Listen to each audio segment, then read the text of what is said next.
এখন 20 মাইলে আছি, দার্জিলিং ডিস্ট্রিক্টের 20 মাইল। এই যে রংটং তিনধারিয়া হয়ে টয় ট্রেনের পথ ধরে সোজা দার্জিলিং পৌঁছানো যায়, কিন্তু আমি দার্জিলিং যাচ্ছি না এবারে। আর এটা হচ্ছে 20 মাইলে, বুঝতেই পারছেন সমাধি ক্ষেত্র। আর টয় ট্রেনের লাইনটা এই যে ওই যে ওখান থেকে টয় ট্রেনটা চিক চিক চিক চিক করতে করতে চলে আসে। আর দার্জিলিং এর টয় ট্রেন মানেই প্রচন্ড নস্টালজিয়া, তার সঙ্গে আরো অনেক কিছু, রোমান্টিকতা, বাবা মার সঙ্গে ছোটবেলার স্মৃতি।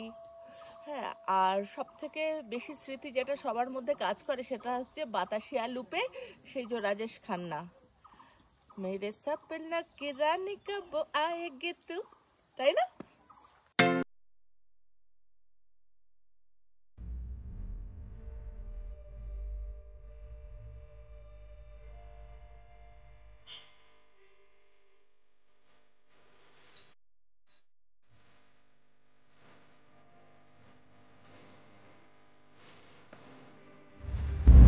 রংটং তিনধারিয়া সোনাদা নামগুলো শুনলেই এরকম একটা নস্টালজিয়া ক্রাশ করে না। তারপরে পাগলা ঝোড়া, আর পাগলা ঝোড়া আসলেই মনে হয় যে ঝরঝর করে কিছু ছুটবে, কিন্তু এখন এই মুহূর্তে মৌসুম নেই, সেই জন্য পাগলা ঝোড়ায় কোনো জল নেই। রংটংয়ের সঙ্গে সোনাদার কোনো সম্পর্ক নেই, কিন্তু এই রেল লাইনের সঙ্গে আছে, আর তার সঙ্গে দার্জিলিং এর সম্পর্ক আছে, তার সঙ্গে নস্টালজিয়া আছে। সোনাদা এখানে নয় ম্যাডাম, मैं 30 साल गाड़ी चला रहा हूँ, ड्राइव कर रहा हूँ। सोनादा इधर नहीं है। দার্জিলিং মেল শিয়ালদায় ঢুকলে যদি দার্জিলিং এর ফিলিংস আসে, তাহলে টয় ট্রেনের লাইন দেখলে পুরো সব স্টেশনগুলোই মনে পড়ে। অফিস পালিয়ে বেড়াতে আসার সেকেন্ড ডে আজকে। এবারে গন্তব্য হচ্ছে গিদ্দা পাহাড়ের ভিউ পয়েন্ট, যার উপর থেকে ওই যে দূরে মকাই বাড়ি দেখা যাচ্ছে, মকাই বাড়ি টি এস্টেট, আর তার উপরে হচ্ছে কার্শিয়াং শহর, আর নিচে হচ্ছে রোহিণী গ্রামটা, যেই রোহিণীর রাস্তা ধরে আমরা দার্জিলিংয়ের পথে উঠে আসি। দিন যদি পরিষ্কার থাকে তাহলে অপূর্ব সুন্দর একটা ভিউ পয়েন্ট হচ্ছে এই গিদ্দা পাহাড়। রাস্তার খুব কাছেই, একটুখানি পাহাড়ে হেঁটে উঠতে হয়।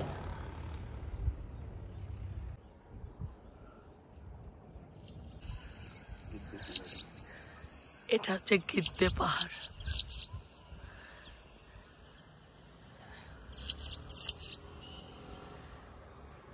কার্শিয়াং যাওয়ার পথে পড়ে এটা, काशियांग के तरफ पड़े जी। काशियांग ये आपका काशियांग का काशियांग से पीछे जो टावर दिख रहा है, हाँ। রঙিন রঙিন ড্রেস পরে রঙিন ছাতা মাথায় দিয়ে চা বাগানে চলছে পাতা তোলার কাজ। এদের ডিউটি এখন শেষ হলো। এখানে সময় বাঁধা থাকে, মনে করুন সকাল 8টা থেকে 12টা অবধি একদল পাতা তুলতে পারবে ঠিকাদারের আন্ডারে। তারপরে ঢুকবে নতুন গ্রুপ, যতটা পাতা এরা তুলতে পারবে নিয়ে গিয়ে ঠিকাদারকে ওজন হিসাবে মেপে দেবে এবং সেই অনুযায়ী এরা পারিশ্রমিকের টাকা পেয়ে যাবে। আমার গাড়ি একটা মারুতি ভ্যান, আর এটাই করে আমি আজকে বেরিয়ে পড়েছি হিমালয়ে। নেমে গাড়ি করে পাগলা ঝোড়া আমার এবার উদ্দেশ্য। পাগলা ঝোড়াতে গিয়ে আমি ফুল আর পাখির ছবি তুলবো, চারিদিকে কোরাল, মানে লাল লাল ফুল। যারা আমার আগের এপিসোড দেখেননি, ডেসক্রিপশন বক্সে আমি লিঙ্ক দিয়ে দিচ্ছি, অবশ্যই একবার দেখে নেবেন। সেখানে কিভাবে আসলাম, কোথায় থাকলাম এবং খরচের ডিটেলস পুরোটাই দেওয়া আছে। প্রাকৃতিক সৌন্দর্যের মধ্যে দুদিনের জন্য হারিয়ে যেতে চাইলে এরকম ছোটোখাটো কোনো গ্রামে এসে চুপচাপ বসে থাকুন। তো এই হচ্ছে ভিউ পয়েন্ট, পাগলা ঝোড়ার ভিউ পয়েন্ট। ওই যে দূরে রাস্তা, পাহাড়ে খাজে খাজে রেস্টুরেন্টের নিচে এই যে বসে খাওয়ার ব্যবস্থা করে রেখেছে। এখানে বসে যদি আপনি বন্ধুদের সাথে আড্ডা মারেন তাহলে একটা আলাদা ইমেজ তৈরি হবে।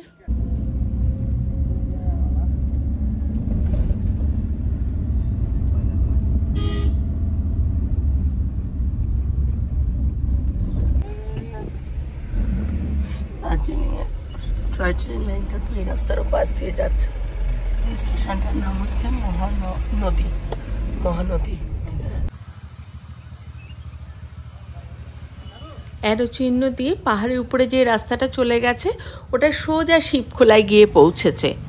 যেহেতু শিবখোলা নিয়ে আমি জাস্ট কয়েক মাস আগে একটা ডিটেলস ভিডিও দিয়েছিলাম, কোথায় থাকবেন, কিভাবে পাখির ছবি তুলবেন, আর তখন ছিল বর্ষাকাল, দারুণ একটা রূপ ধরেছিলাম ক্যামেরা বন্দি করে। তো সেই ভিডিওটাই আমি লিঙ্কে দিয়ে দিচ্ছি, আপনাদের দেখার ইচ্ছা থাকলে অবশ্যই দেখে নেবেন।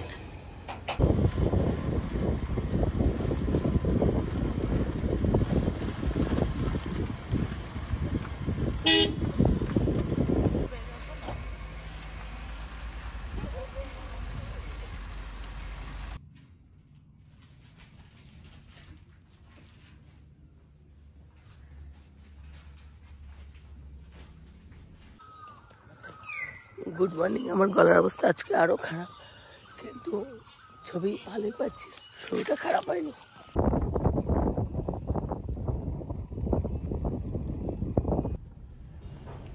তাহলে এবারের গন্তব্য হচ্ছে লাটপাঞ্চার। না, আমি কোথাও স্টে করিনি। সবাই জানেন যে আমি অফিস পালিয়ে 2 দিনের ট্যুরে এসেছি এবং এটা আমার সোলো ট্রিপ। আর সবসময় এরম একটা ট্রিপের মধ্যে একটু অ্যাডভেঞ্চার মিশে থাকবেই। তাই বলে আমার গলাটা এরকমভাবে বিট্রে করবে এটা আমি ভাবিনি। আমি একদম কথা বলতে পারছি না, জাস্ট ভয়েস একদম চোকড হয়ে গেছে। একটু পাইনের জঙ্গল,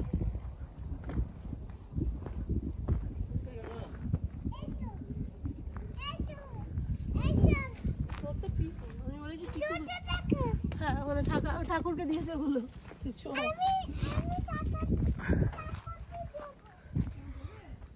এই যে পাইনের জঙ্গলটা, ঠিক জঙ্গলের ওপাশেই হচ্ছে কিউই চাষ করা হয়, কিউ নার্সারি, কিউই ফল, তার নার্সারি রয়েছে এখানে।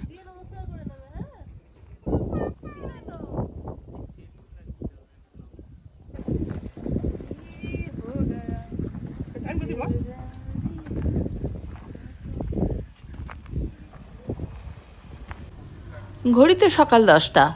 এবার কিছু ব্রেকফাস্ট না করলেই নয়। লাটপাঞ্চরে আমি পাহাড় ঘুরে দেখানোর আগে একটা দোকানে দাঁড়িয়ে অবশ্যই চা আর জলখাবারটা করে নেব।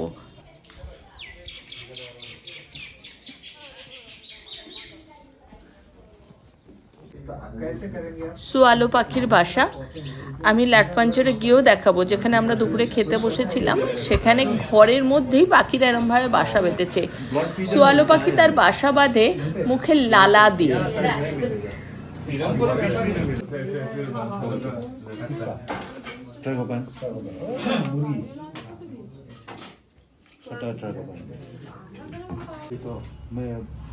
बता के तो रखा हूँ, अगर होता है तो मुझे बता देना चाहिए, तो बोलिए। अगर होता है तो अच्छा है, वरना तो ज़्यादा कॉस्टिंग पड़ेगा, वरना तो ज़्यादा।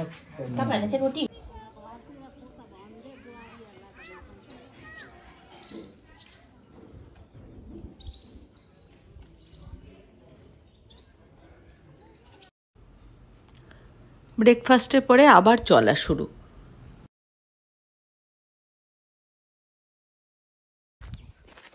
হ্যাঁ, নিচ্ছি।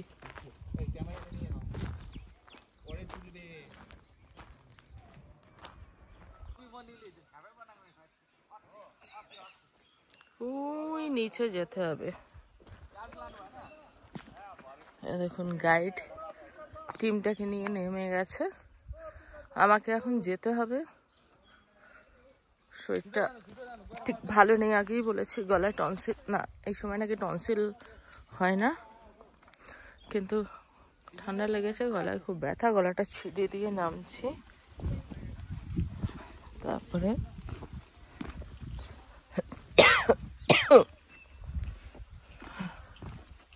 এখন পর্যন্ত ঠিক আছি।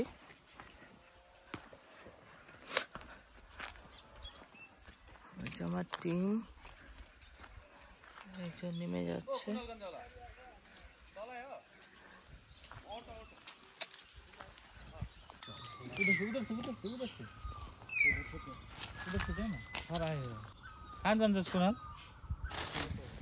হ্যালো বন্ধুরা, আজকে আমি বসে আছি এখন লাটপাঞ্চারে। পাহাড়ি গ্রাম, ছোট্ট জায়গা, আমি আছি লাটপাঞ্চার। এটা খুব একটা আননোন জায়গা নয়, কারণ যারা প্রকৃতিপ্রেমী, যারা পাখির ছবি তুলতে ভালোবাসেন তারা লাটপাঞ্চার জায়গাটাকে চেনেন। এখন প্রায় দুপুর 12টা হতে চললো। খুব একটা কিছু যে আমরা পাখির দেখা পেয়েছি তা নয়, কিছু কোরাল ফ্লাওয়ারের উপরে পাখি এসে বসছিল, সেগুলো ছবি তুলেছি। যেটা মেনলি হর্নবিল তো এই অঞ্চলে মোটামুটি 3 রকমের হর্নবিল পাওয়া যায়, মানে হর্নবিল পেলে আবার আপনাদেরও আমি দেখাবো। তো সঙ্গে থাকুন, আমার সাথেই ঘুরতে থাকুন, ঠিক আছে?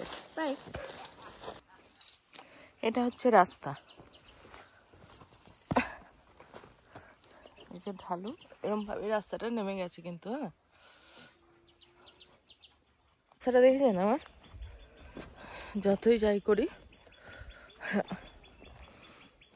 শরীর খারাপ হলে কি করবো আমি জানি না। গলায় কেন এত ব্যথা, ভোরের দিকে ভালো গলায় ব্যথা হচ্ছে, খুব উইক লাগছে, ফিভারিশ একটা ভাব। আর হচ্ছে টেম্পারেচার কখন আসছে কখন যাচ্ছে জানি না, তবে দিনে 2-3টে প্যারাসিটামল খাচ্ছি। রাস্তাটা ভালো না কিন্তু, হ্যাঁ আগেই দেখিয়েছি আমি, তাই আমি এরকম করেই নামছি। এবার না নেমে নি, নাহলে পড়ে যাব।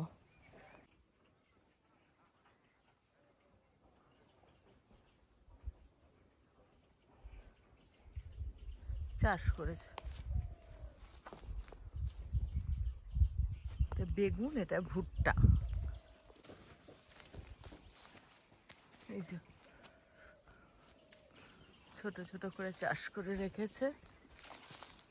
ও না, এখানটায় শিম গাছ লাগিয়েছে, শিম গাছ, এখানে ভুট্টা, এরকম আরো অনেক সবজি লাগিয়েছে।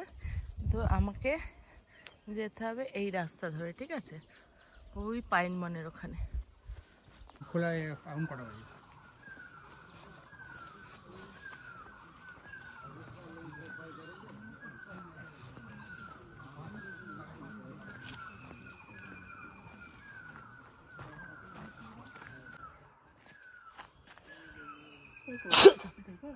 বাপরে, ভাইরাল ফিভারে যেভাবে, যাই হোক, এখন ট্যুরিজমে আরেকটা নতুন ট্যুরিজম যোগ হয়েছে না, এটা হয়তো ছিলই, এখন অনেক বেশি হচ্ছে। সেটা হচ্ছে বার্ডিং ট্যুরিজম। মানে বেড়াতে এলেই শুধু হবে না, যেসব জায়গায় সেই পাখিগুলো পাওয়া যায় সেই পাখি তারা দেখাচ্ছে। যেমন ধরুন আমার পেছনে দেখা যাচ্ছে কি পুরো টিমটা আমাদের, ওই দেখুন।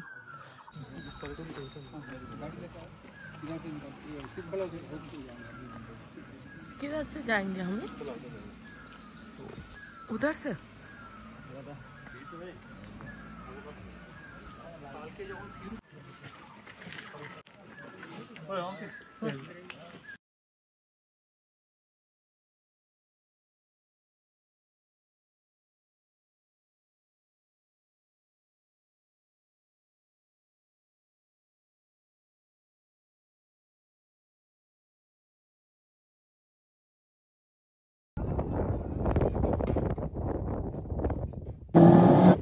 এবার আমার ফেরার পালা।